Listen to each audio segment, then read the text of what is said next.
Hi hello नमस्कार सर्वांना good morning.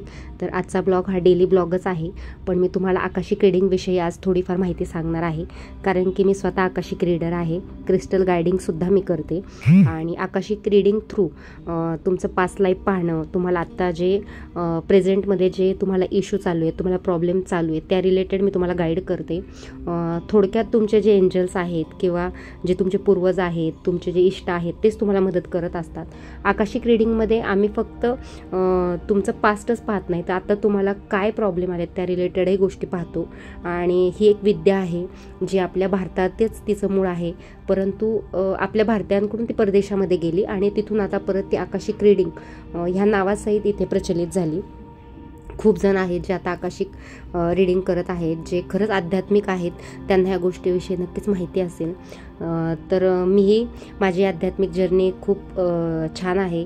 स्वामींचं बळ माझ्या पाठीशी आहे, स्वामींची शक्ती माझ्या पाठीशी आहे आणि त्यांच्या कृपेनेच मला असं वाटतं की मी हे आकाशिक रीडिंग ही विद्या शिकू शकले आणि आता मी लोकांना त्या थ्रू मदत करते किंवा माझे जे गुरु ज्यांनी मला शिकवलं त्या आमच्या क्लासमध्ये किंवा आम्ही एक सेवा म्हणून सुद्धा आमच्या क्लासमध्ये बऱ्याच जणांचं आकाशिक रीडिंग करत असतो आणि त्यांना गाईड करत असतो। तर सगळ्यात पहिले आकाशिक रीडर हे आपले श्रीकृष्ण होते, की जे दुसऱ्यांचं पास्ट लाईफ सांगून त्यांना कर्माला किती आपल्या स्थान आहे ह्याचं महत्त्व त्यांनी महाभारतातही पटवून दिलेलं आहे। जर तुम्ही महाभारत पाहिलं असेल तर भीष्म पितामहांनाही ते सांगत आहेत की तुम्ही मागच्या जन्मी काय केलं होतं, म्हणून तुम्ही आज ह्या ह्याच्या तलवारींच्या शय्येवर आज पडून आहात। जवळजवळ 58 दिवस भीष्म पितामहांनी आपली प्राणज्योत मालू दिली नव्हती, कारण त्यांना तसं वरदान होतं। त्यांनी स्वतःचा श्वास रोखून धरला होता किंवा जीव आपला सोडला नव्हता। आणि अशा साधू संतांना इतकं त्यावेळेस विविध विद्या पारंगत होत्या, आपल्या मेडिटेशन थ्रू, ध्यानधारणे थ्रू त्यांनी ते कमवलं होतं किंवा त्या विद्या शिकल्या होत्या।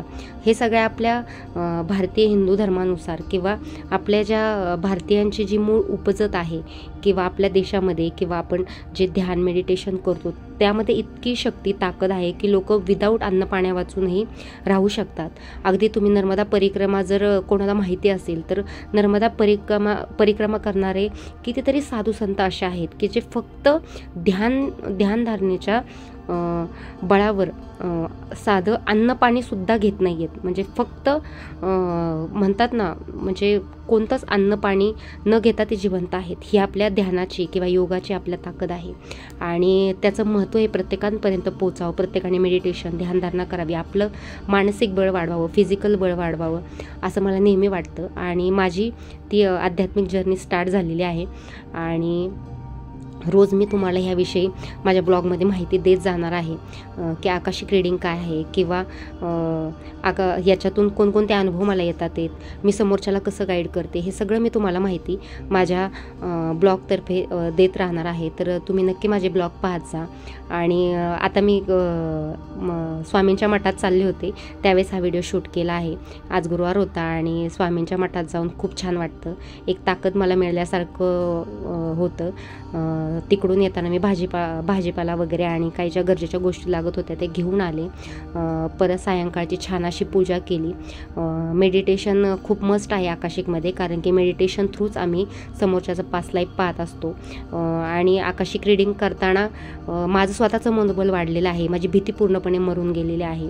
ह्यामध्ये बऱ्याच गोष्टी आहेत ज्या इन्क्लूड आहेत आणि ज्यामुळे माझं मनोबल दिवसेंदिवस वाढत आहे। मला पण प्रॉब्लेम आहेत आयुष्यामध्ये, पण मी सकारात्मक दृष्टीने त्याकडे पाहण्यासाठी सज्ज झालेले आहे। ही आपल्या मेडिटेशनची आणि ध्यानधारणेची ताकद आहे असं मला वाटतं आणि प्रत्येकाने ते करावं। त्यानंतर स्वयंपाक केला, छान जेवले आणि असं आभाळाकडं आकाशाकडं पाहत माझा आजचा दिवस मी समाप्त केला। थँक्यू।